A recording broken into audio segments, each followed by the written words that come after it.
Bienvenidos a una nueva edición de su programa Palabra de Vida. Con ustedes, el pastor Francisco Teodoro.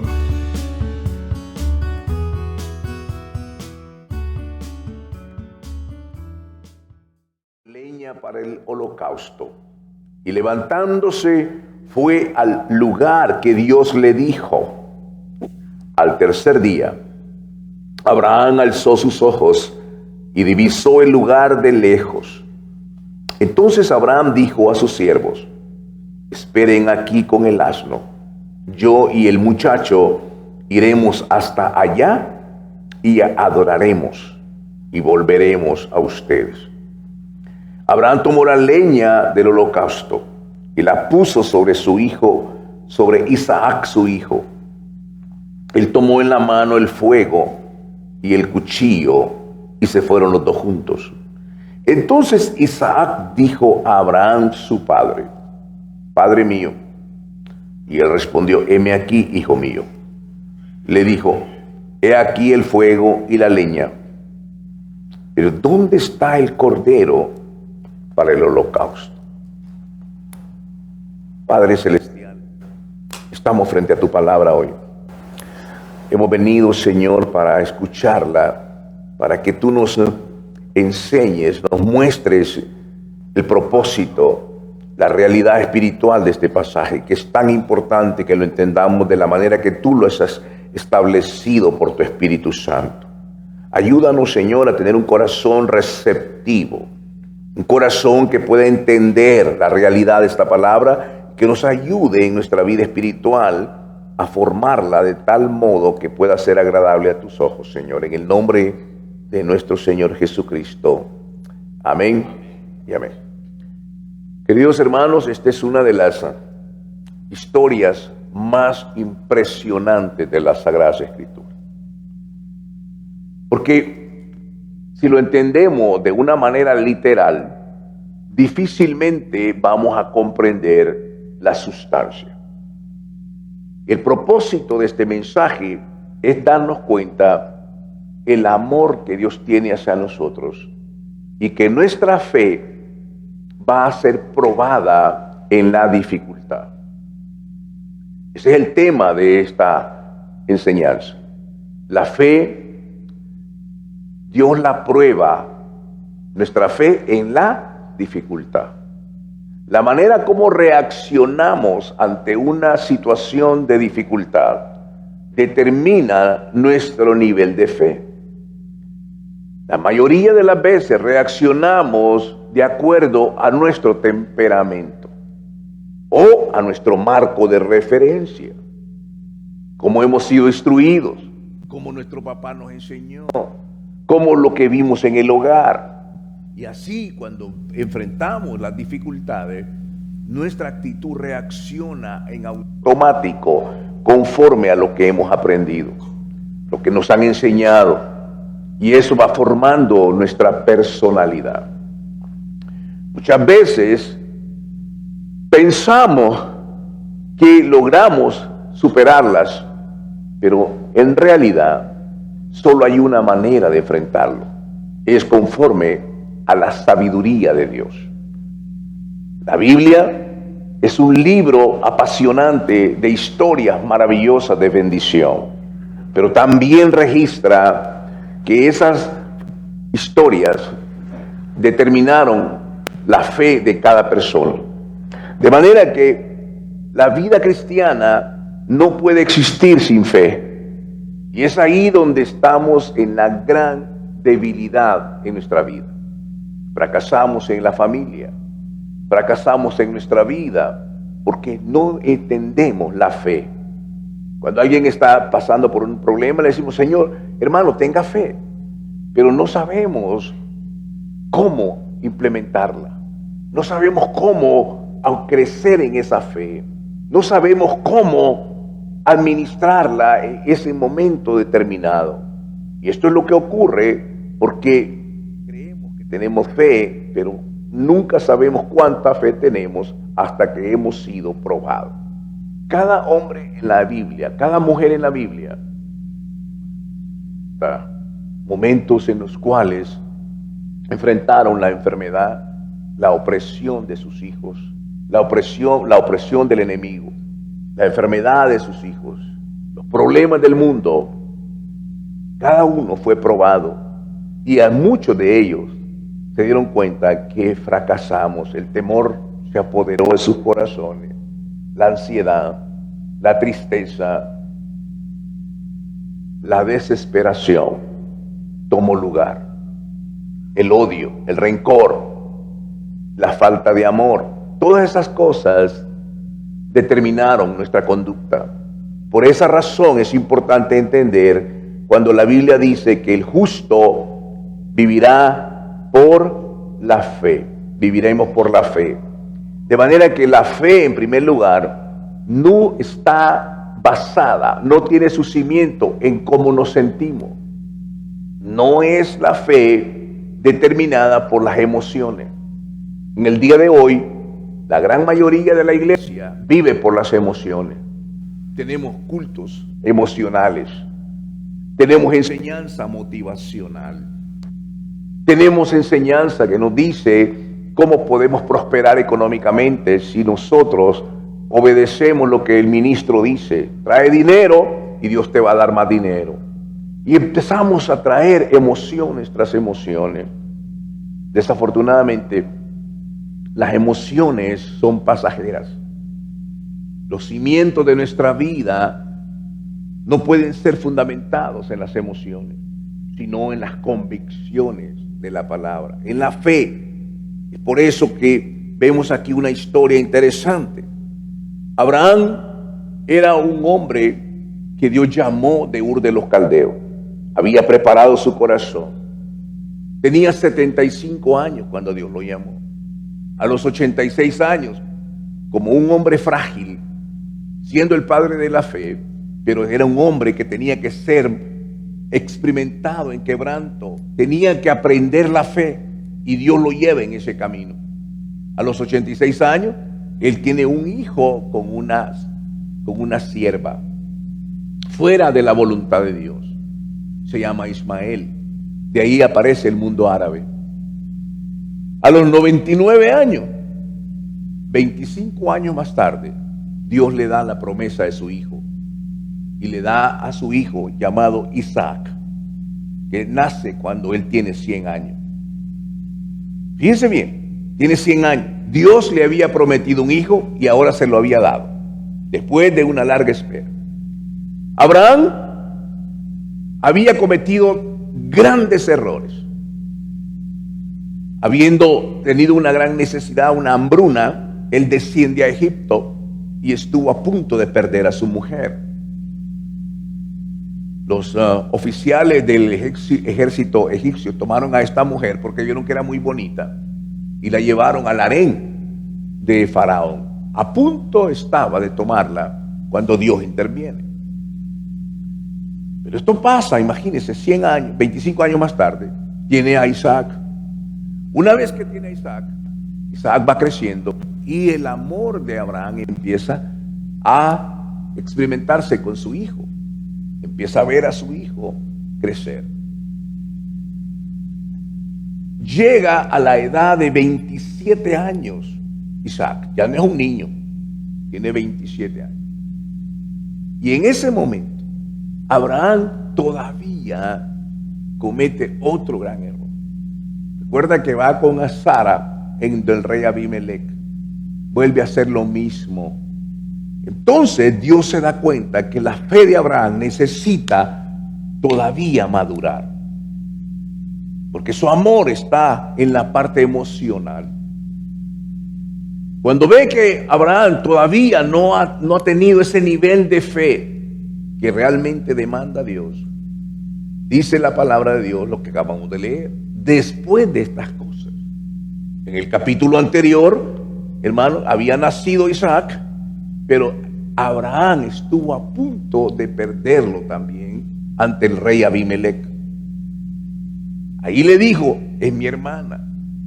Y le preguntaron a Sara, ¿es tu hermano? Si es mi hermano. También la mujer mintió. Y Abimelech está a punto de tomarla. Y ahí Dios, para evitar que haya una contaminación a la promesa que Dios había dado. De manera que vemos aquí que Abraham, siendo el padre de fe, no había experimentado la fe verdadera. Era una fe que todavía se sostenía sobre las emociones. La emoción. A veces, hermano, somos, y tenemos que reconocer, somos seres emocionales. Amamos a nuestros hijos de manera emocional. Tenemos que entender que no podemos amar a nuestros hijos sin el amor de Dios. Si yo le pregunto a una persona, ¿cuántos hijos usted tiene? Me puede decir 2, 3, 4 hijos. Algunos se pasan de la línea, pasan hasta 6. Yo le pregunto, una pregunta simple, una pregunta obvia: ¿amas a tus hijos? ¿Cuál es la respuesta? Es inevitable la respuesta. Sí los amo, ¿verdad?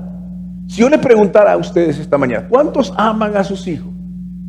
Sería un poco sencillo y la respuesta es obvia. Todo el mundo dice yo los amo, ¿no es cierto? Lo que usted no espera es la segunda pregunta que el pastor va a hacer. La segunda pregunta usted lo va a pensar bien. Si yo le digo, ¿cuántos aman a sus hijos? Todos dicen amén, ¿cierto? La segunda pregunta es, pruébelo. Pruébelo. ¿Cómo pruebas que amas a tus hijos? ¿Cómo los pruebas?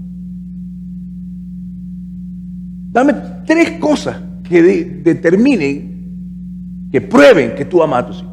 Si tú me dices, bueno, yo trabajo y le doy comida. Bueno, el mundo también lo hace. Yo lo llevo de paseo. Yo le doy ropa. ¿No eso el mundo hace? ¿Y eso significa amarlos? Esa es la parte más básica de la protección.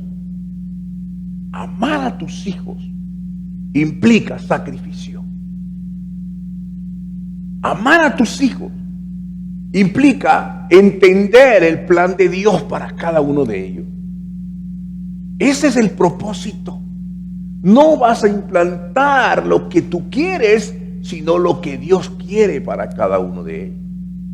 Cada hijo, cada hija fue formada por las manos de Dios en el vientre de su madre y estableció un propósito para cada uno de ellos.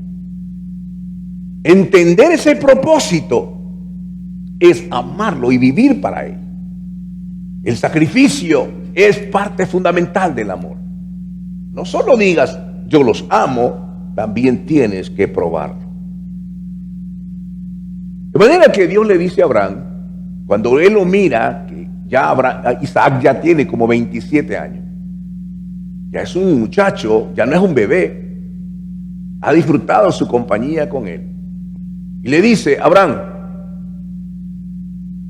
y él dice, heme aquí, Señor, quiero que me entregues a tu hijo. ¿Al que tú me diste? Sí, me lo vas a sacrificar. Abraham lo entendió. ¿Voy a sacrificarlo? La primera vez que la Biblia registra la palabra amor es aquí, cuando trata de un padre a un hijo. Amar a un padre a un hijo. Si yo le pregunto a usted, ¿cuánto ama usted a su hijo? Usted me dice, bastante. ¿Cuánto es bastante? En una escala de 1 a 10, ¿cuánto usted ama a su hijo? Bueno, lo amo cuando se porta bien, pero a veces me incomoda y no me gusta cómo me responde. ¿Entiende?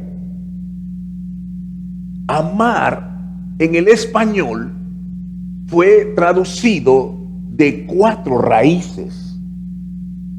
Muy fácil traducir amor, y entonces hoy le llamamos amor a cualquier cosa. ¿Dice?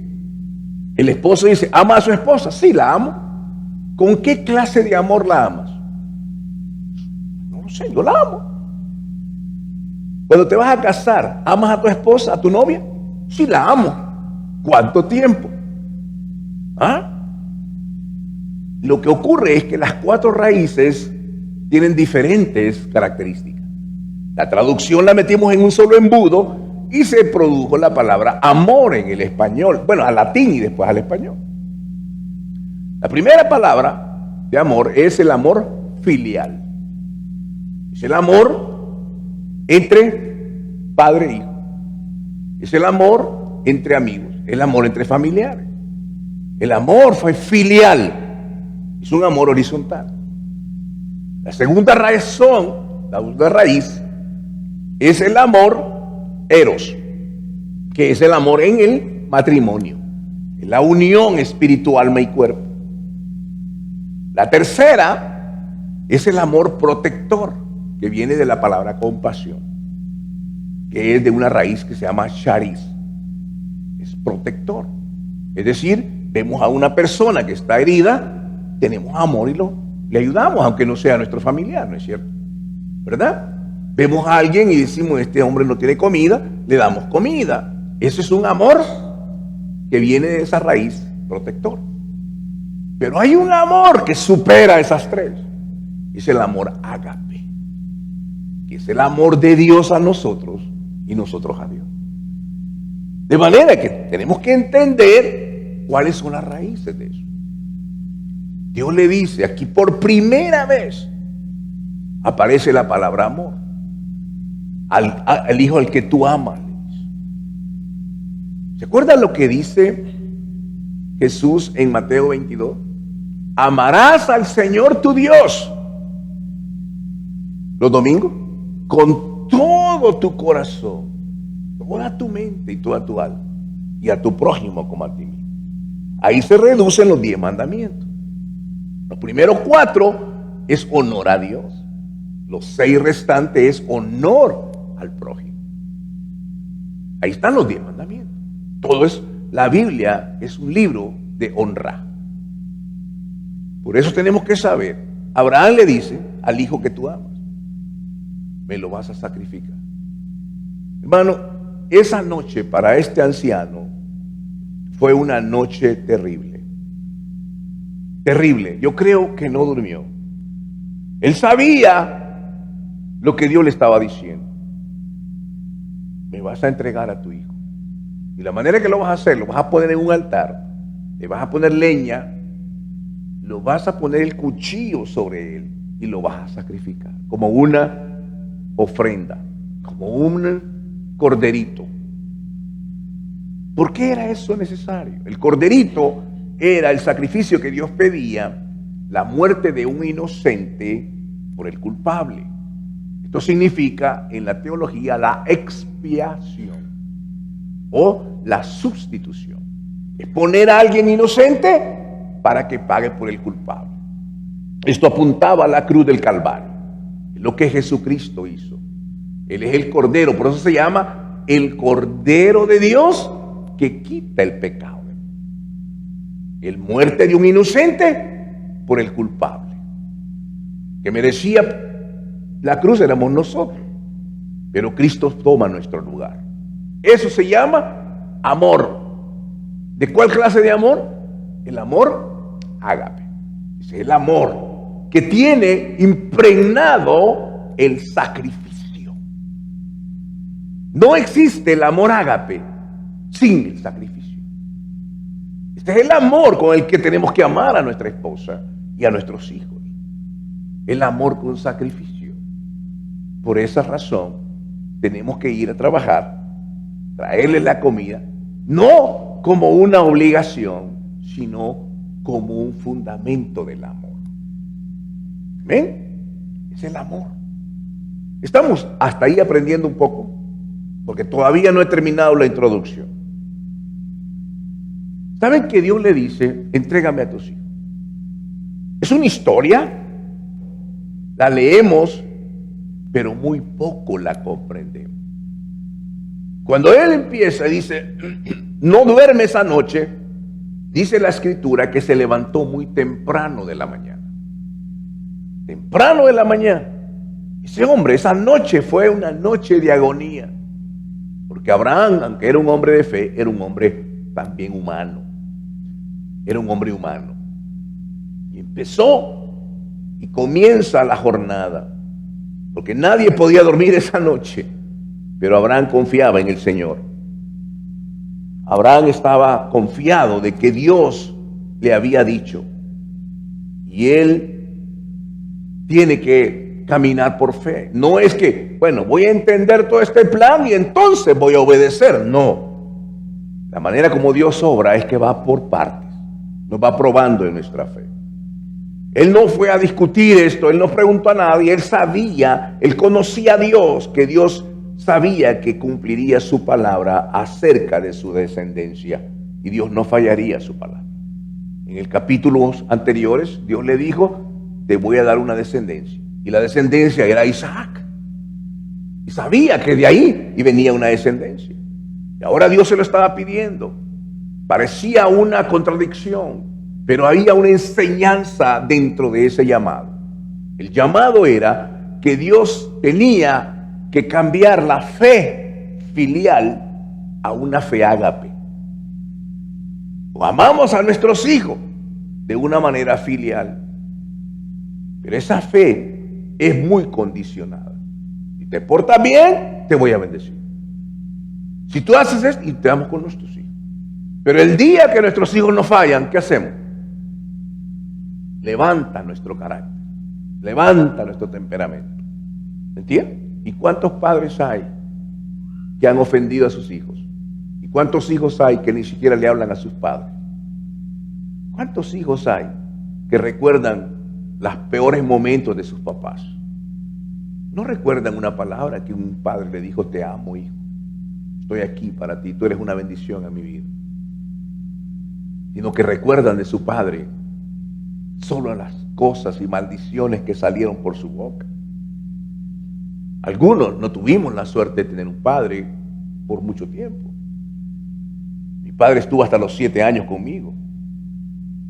Pero generalmente un padre debería ser el modelo que un hijo debe seguir. Pero normalmente cuando su hijo mira que su papá hace cosas malas, dice, pero yo para ser como mi padre. No hay un testimonio, no hay un ejemplo. Así que Dios tenía que cambiar. Este entrenamiento le había durado 50 años a Abraham. Tenía 75 y ahora tenía 125 años cuando pidió eso. Imagínense, 50 años. Y ahí comienza la jornada. Dios empieza a trabajar con él. Y él le dijo, tienes que ir a este lugar que se llama Moriah, que es justamente donde está Jerusalén ahora. Es donde David sacrificó también en el altar. Es un lugar especial.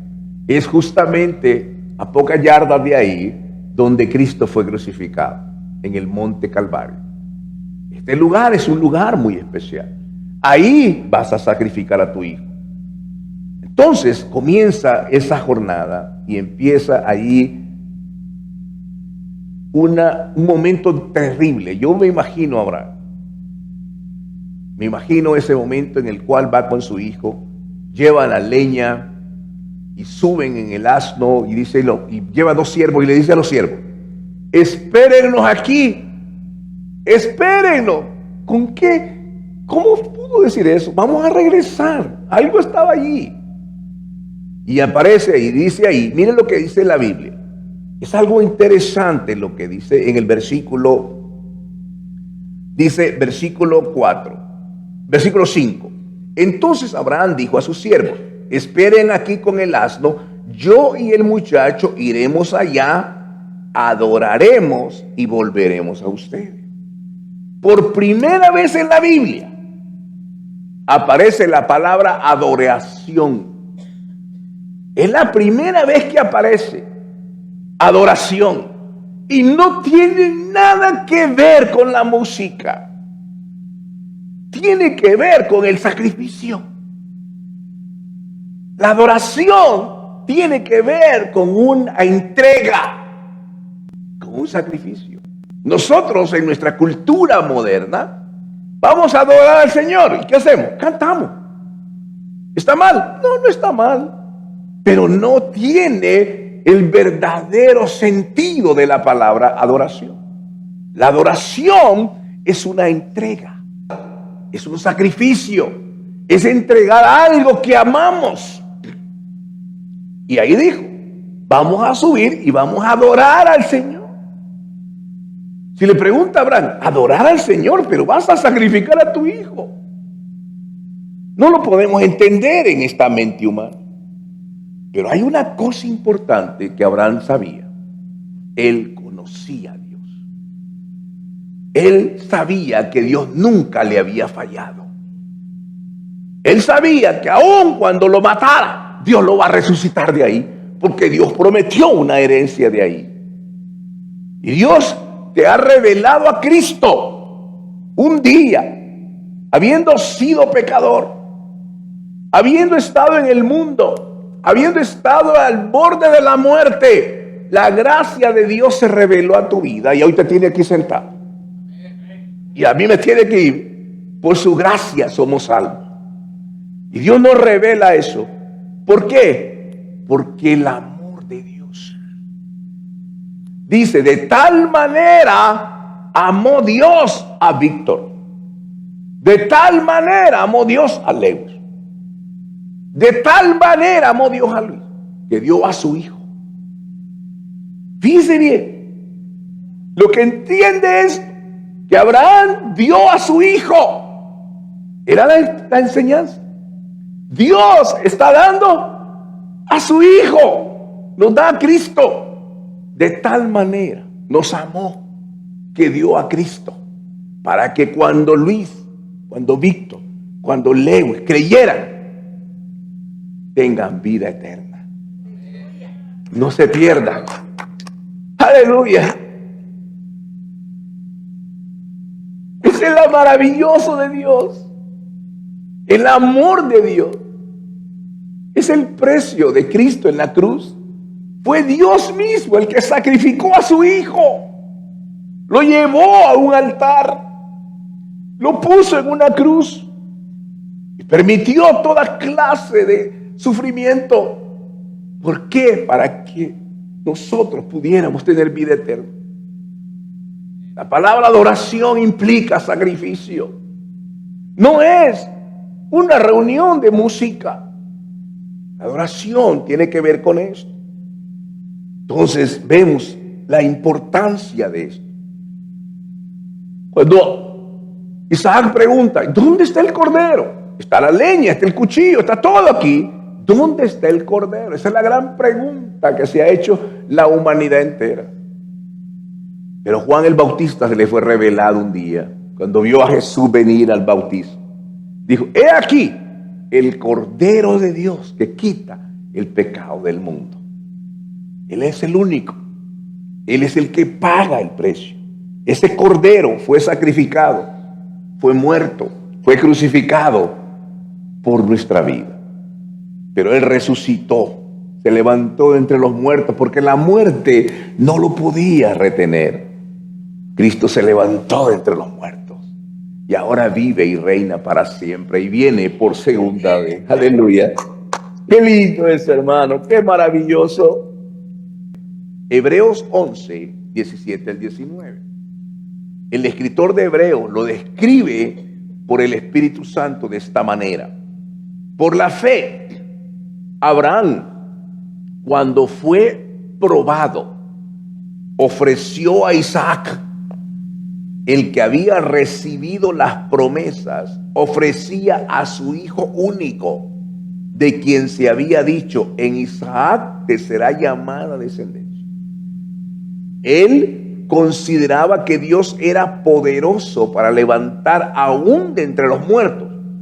De ahí que, hablando figuradamente, le volvió a recibir. Abraham sabía que iba a resucitar. ¿Cómo lo podía hacer? Dios le había pedido ese sacrificio, pero Dios estaba en control absoluto. De ahí Dios podía levantar una descendencia. En el momento que Abraham toma el cuchillo y va a incrustarlo en el cuerpo de Isaac, su hijo, Lo tiene atado ahí en el altar. Su hijo está obediente. Él sabe. Él no se negó a esto. En el momento que Abraham dice, Señor, yo te voy a obedecer. No lo entiendo todo, pero voy a obedecer. En el momento que va a estar en este momento a incrustar el cuchillo, la voz del eterno Dios viene al corazón de Abraham. Abraham, detente, Abraham. Y él se detiene.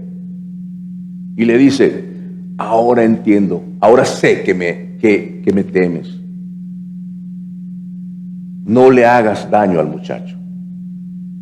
Y Dios le pone un carnero o un cordero que está enredado en un zarzal. Toma ese cordero. Y toma ese cordero y lo pone y ofrece el sacrificio. Y ahí levanta un altar al Señor. Abraham levanta un altar a Dios. Ahora él entiende, el amor a mi hijo no es emocional, no es filial, es un amor ágape. No puedo amar a mis hijos con el amor humano porque es imperfecto. Ahora voy a amarlo como Dios lo ama. ¿Entiendes la diferencia? Hay un momento, amamos a nuestros hijos porque les damos de comer, los regañamos y hacemos toda cosa con ellos. Pero cuando tú los amas como Dios los ama, entonces el amor es puro. El amor es perfecto. El amor no tiene envidia. El amor nunca deja de ser. Hermano, como pastor me ha tocado escuchar algunas experiencias de matrimonios que se separan. Y a veces el varón dice, que mire, pastor, ella fue mi ex esposa. Y la esposa dice, él es mi ex marido. Pero jamás he oído a alguien que me diga, este es mi ex hijo. Porque hijos son hijos siempre. ¿Entiendes? No hay ex hijos. Tu hijo es hijo. Y tú lo amas, aunque se equivoca, tú lo amas. Pero cuando tú lo amas con el amor de Dios, el propósito de Dios se va cumpliendo en él. Isaac cumplió el propósito. De ahí vino la descendencia. Gemelos tuvo Esaú y Jacob. Y de Jacob las 12 tribus de Israel. Y de la tribu de Judá vino nuestro Señor Jesucristo. Hasta el día de hoy. Qué maravilloso es esto, hermano. Darnos cuenta que Dios le dijo, no me rehusaste a tu hijo, tu único. Abraham muestra su corazón en cuanto a que Dios estaba confiado en Dios. La primera razón de nuestra fe es un conocimiento de quién es Dios. ¿Cómo conocemos quién es Dios? Bueno, la Biblia nos describe quién es Dios. Tiene atributos divinos Dios y tiene atributos morales Dios. ¿Cuáles son los atributos divinos de Dios? Bueno, hay al menos 5 que solo le corresponden al Padre, a su Hijo Jesucristo y al Espíritu Santo. A nadie más.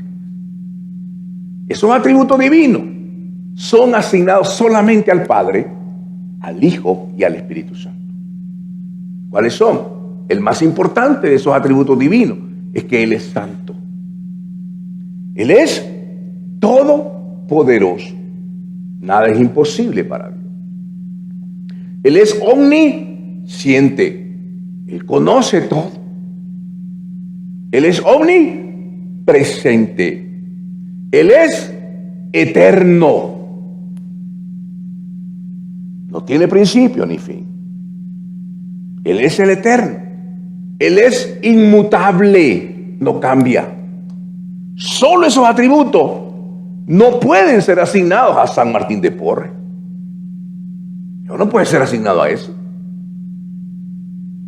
Solo son asignados al Padre, al Hijo y al Espíritu Santo.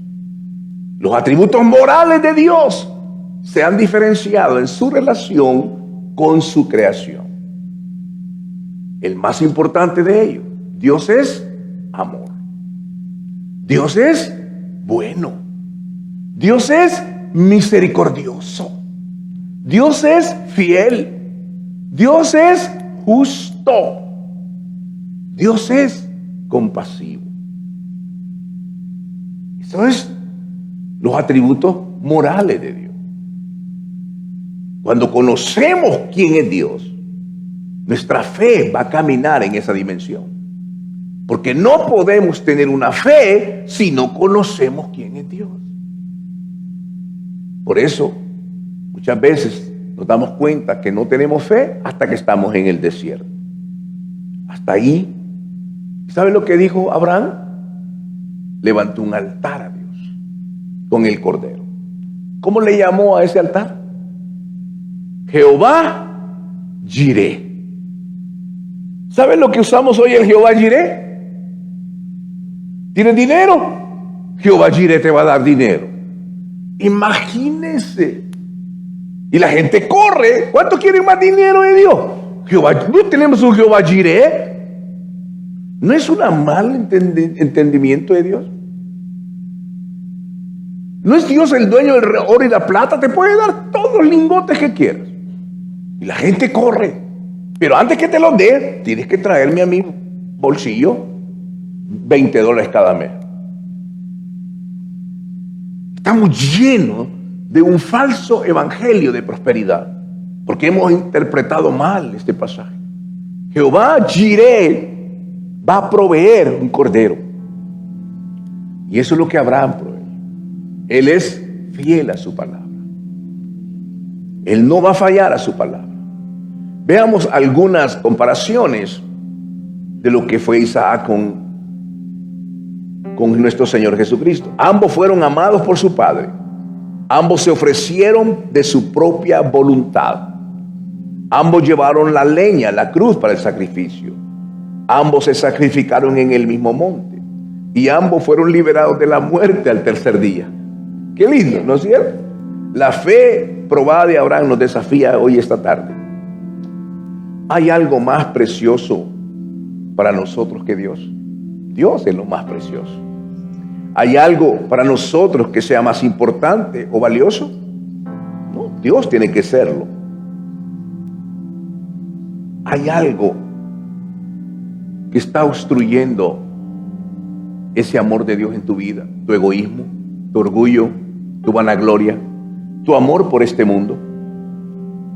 ¿Hay algo en ti que impide que esa fe pueda ser bendecida en tu vida? ¿Hay algo? Claro que hay algo. Yo quiero pedirte hoy, ahí donde estás, no te voy a hacer venir al altar. No se trata de venir. Puedes venir las veces que quieras, pero si no cambia el corazón, de nada sirve. Ahí donde estás, inclina tu rostro un momento. Deja que Dios te examine hoy. Dile: Espíritu Santo, examina mi corazón. Mira si hay camino de perversidad en él. Líbrame de aquellos pecados que me son ocultos. Guarda mi corazón, Señor. Yo quiero conocerte en la dimensión real de tu amor. Quiero entender esa fe que trasciende, esa fe que puede ser probada en la dificultad. Ayúdame, Señor. Yo no puedo lidiar con esto. Señor, esto ha sido parte de mi vida y yo me doy cuenta que esto no me está bendiciendo. La manera como le hablo a mis hijos, la manera como le hablo a mi mujer, la manera en que estoy, Señor, haciendo las cosas. Estoy seguro que no está bien, pero no puedo cambiarlo. Señor, y tú me estás pidiendo que yo entregue esto en el altar, que yo lo sacrifique en tu altar, porque entonces tu amor va a fluir en mi vida. Si hay alguien aquí que quiera decirle al Señor: Señor, yo te entrego esto en mi vida, esto que me está lastimando, esto que yo no puedo cambiar, esto que he luchado por años, pero que no hay un cambio en mi vida. Yo te lo voy a entregar esta mañana. Yo quiero poner en el altar del sacrificio totalmente mi corazón. Perdóname. Entrega eso que tienes amando las cosas de este mundo y vive para el Señor. Esa manera como te comportas en las realidades del mundo, entrégalo hoy en el nombre de Jesús. Yo voy a orar por aquellos que han levantado su mano. Amado Dios, Señor y Padre, estoy aquí como un representante del Dios vivo. Señor, sé que mi corazón es frágil, pero yo te temo y amo tu palabra. Y en tu nombre, Señor, por la autoridad que tú me has comisionado, yo quiero bendecir cada vida que hoy levantó su mano. Señor, es un acto de fe. Es un acto en el cual reconocemos que te necesitamos, que no podemos cambiar por nuestra propia naturaleza, no podemos cambiar por nuestro propio esfuerzo. No se trata de autoestima o motivación, se trata, Señor, que te necesitamos. Y tenemos que entregarte esto, Señor, delante de ti. Yo te lo entrego en el nombre de Jesús.